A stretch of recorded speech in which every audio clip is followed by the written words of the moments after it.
Hey guys, first of all, I do want to apologize for the last vlog, the video of the DC Super League of I guess tongue-tied DC League of Super Pets, in which the audio came out really bad, and all this buzzing is because of the air conditioner. I mean, can you blame me?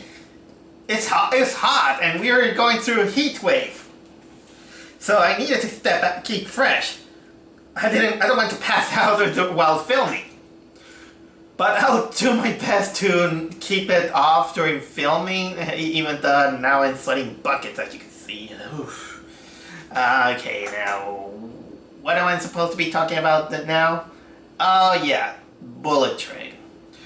Bullet Train is one of those movies that I just got interest ever since I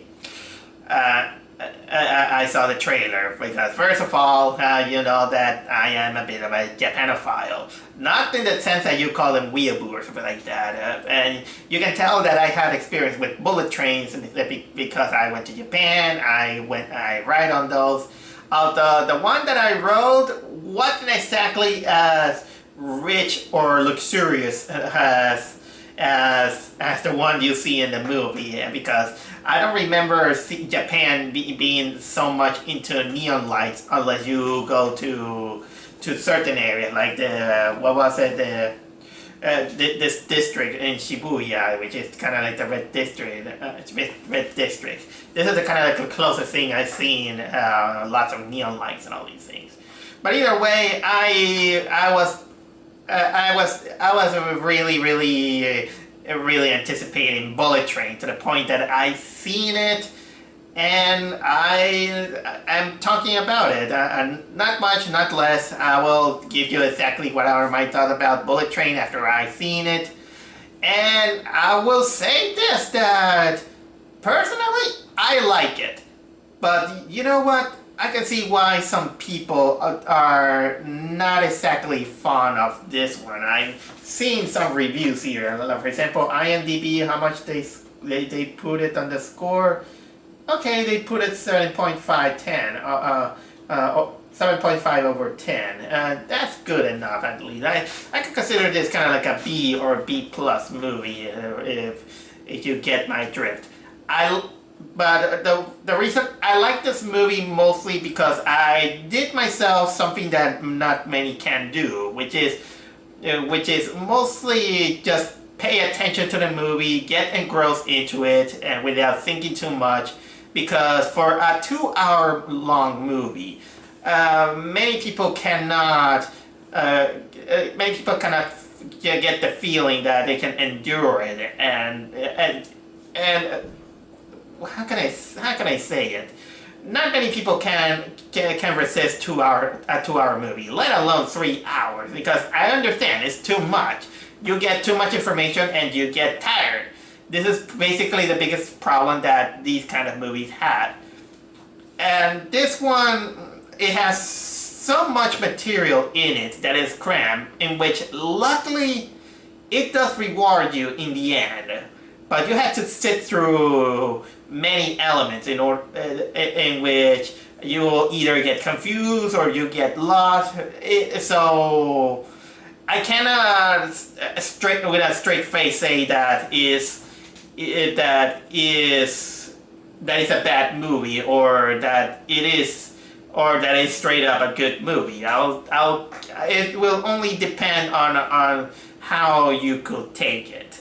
So, but for that, I will give you kind of like the plot, or in this case, many plots that it goes. So, basically, this movie is about a group, various assassins with a different motive, or different lifestyle, or different ways of how they do, in which they get on this bullet train from Tokyo, and basically because a series of events that all of them are connected in one way or another, shenanigans happen. Starting off, of course, with what we could call it the lead protagonist, which is none other than this assassin known as Ladybug. He is voiced by Okay, I mean voice. He's acted by. This is the role from.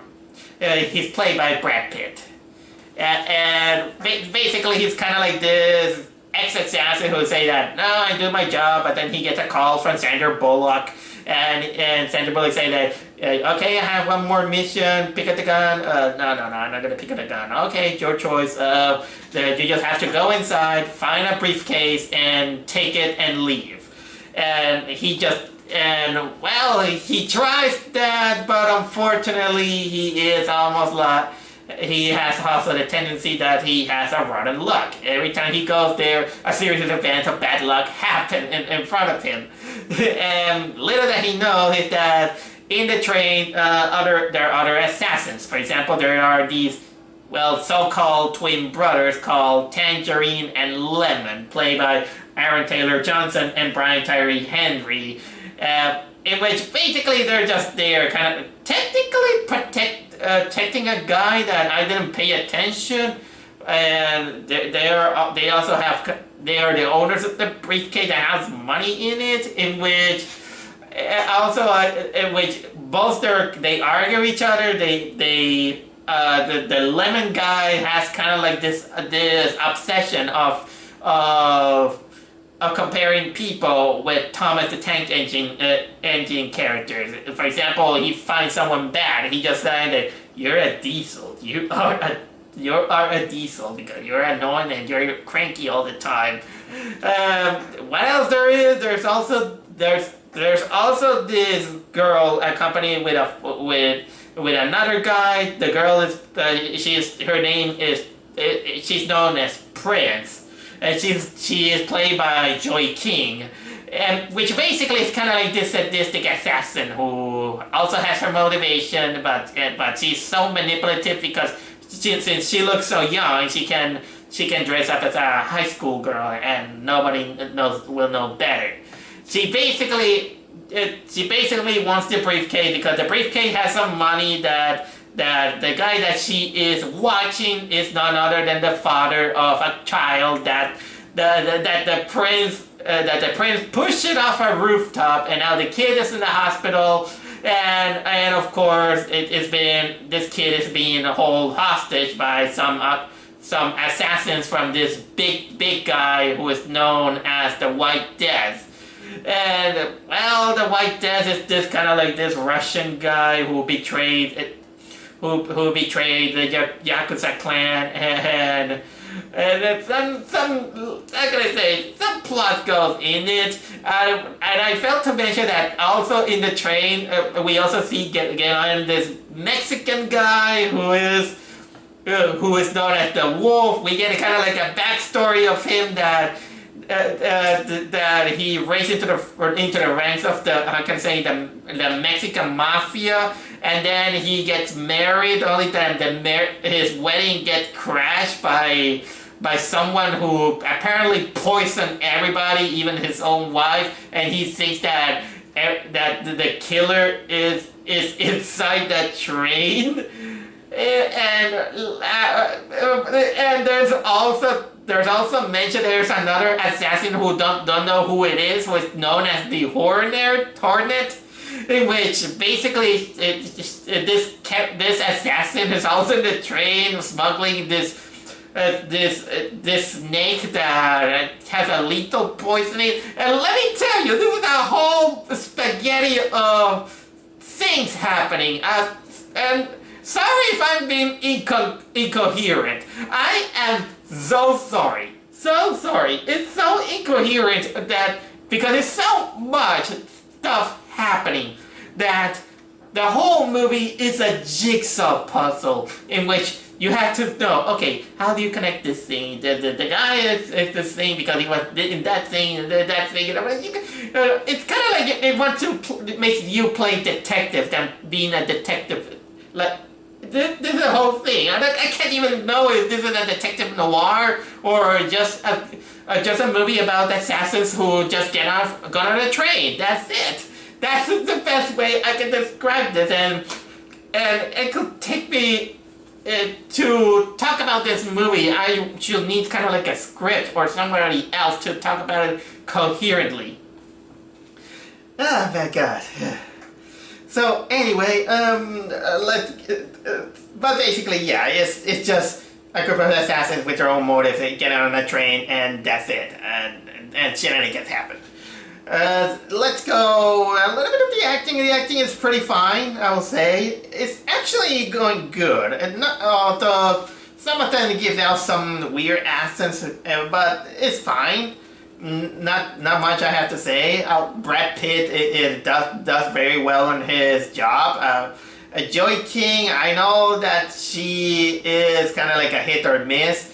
The most I know about Joy King is that she was on Slender Man, that awful Slender Man movie, and although I do have to say that the best actors and the best characters are none other than the duo of Aaron Taylor Johnson and Brian Tyree Henry, who they're basically, you know, the twins, I'll say, because the whole thing is kind of, they have their banters and they become charismatic, and if you stick around with these characters, it kind of keeps you guessing who's gonna die, who's gonna live, how they're gonna do it, how they're gonna complete their missions of each other, so on and so on. So so there is there is something charismatic about this movie that even if there are some moments in which their acting chops kind of a little bit let slide, you forgive it. You forgive it because they're doing what they do. Although it's funny that when I see Brad Pitt with those glasses, for some reason I thought that he was Johnny Depp. That's the whole thing, I'll say. Let's go. The cinematography, I will say that while it's kind of basic, it has some clever moments, and I do have to say that the biggest problem that the movie could have is mostly in its pacing. I mean, this is a slow burn film. It's gonna take a while for the things get juicy. But it has its kind of like its style, kind of imitating those Quentin Tarantino movies in which it start off, you know, presenting the character. It show you in fonts saying that this guy, his name is Ladybug. That's the Brad Pitt character, just in case. He's called Ladybug. And then we get to see some of his some background of him. Then we see the Prince, or some other character. They call it. Here's the father, here's the elder, here is lemon, tangerine, tangerine. It kind of pinpoints the name of those characters. And what I meant about flashback, of course, this movie sometimes gives you some point of view of a different character about who they are, where they get through. Although I do have to say that the wolf, in a way, it kind of seems pointless, which kind of brings out a little bit of humor about it. It gives you the point of view of some things that are kind of like unremarkable. There's even a point of view of a water bottle. I will leave it like that. There is a point of view of a water bottle of all things. That's kind of hilarious, I'll say. And yeah, the action is pretty good, I'll say. I did enjoy the fighting choreographies when they go through. And also, I want to warn you that the movie is indeed bloody. There is blood when the time comes from, but you have to wait for at least for the second half of the movie to come out with the juicy parts. And like I already said, it has so many elements that, because of the lengthy movie, it feels like it takes forever. The only way you have to enjoy this movie is that you have to endure and pick up the pieces and saying that, okay, how do I connect this? And then the second half is when everything pays off and a lot of the things begins to connect. Not everything smoothly, but smoothly enough to come up with a story. And this is when a lot of the wacky things start out to happen. But if I want to talk about the themes, it's a little bit all over the map. But the best way I could describe the theme of the movie is mostly that, well, things happen. it mostly has to do with our main character, who he's kind of cursing himself his life because he has bad luck, and the funny thing is that he just wanted to steal a briefcase and get out, but every single time he gets blocked and he has to take the next station. And funnily enough, they go from Tokyo to Kyoto, and let me tell you, traveling from Tokyo to Kyoto takes, by bullet train, takes like almost 2 hours. It's funny, it does, it's kind of like the same length. It's almost the same length of how you reach Tokyo to Kyoto. As far as I remember, I think about 2 hours, or 2 hours and 30 minutes. Because from my experience, after going from Tokyo to Kyoto, then I went to Hiroshima, which took kind of like an hour and a half more, and then after that I went to Osaka, and from Osaka to Tokyo takes like 4 hours. But that's including, of course, that I had to go through Kyoto again during that. Yeah. I think it's kind of like 2 hours 30 minutes to get from Tokyo to Kyoto using the bullet train. It kind of exactly the length of the movie, and it gets crazier. Let me tell you, if you pay attention, it gets crazier and crazier until you get kind of like a very satisfying ending, which I will not reveal it, but at least it made you feel good, at least for me. So overall, I would say that Bullet Train is kind of like a high recommendation for me. It's probably one of those movies that is not exactly like the bunch that we got this summer. We got some other movies, like we saw. How can I say? I saw the Multiverse of Madness, Lightyear. All these movies, they were kind of like having the same formula. This one at least is a breath of fresh air that is not exactly typical storytelling. It just goes to this Quentin Tarantino style that you either like it or hate it, or you're gonna say that while you're doing this is out of fashion here and there.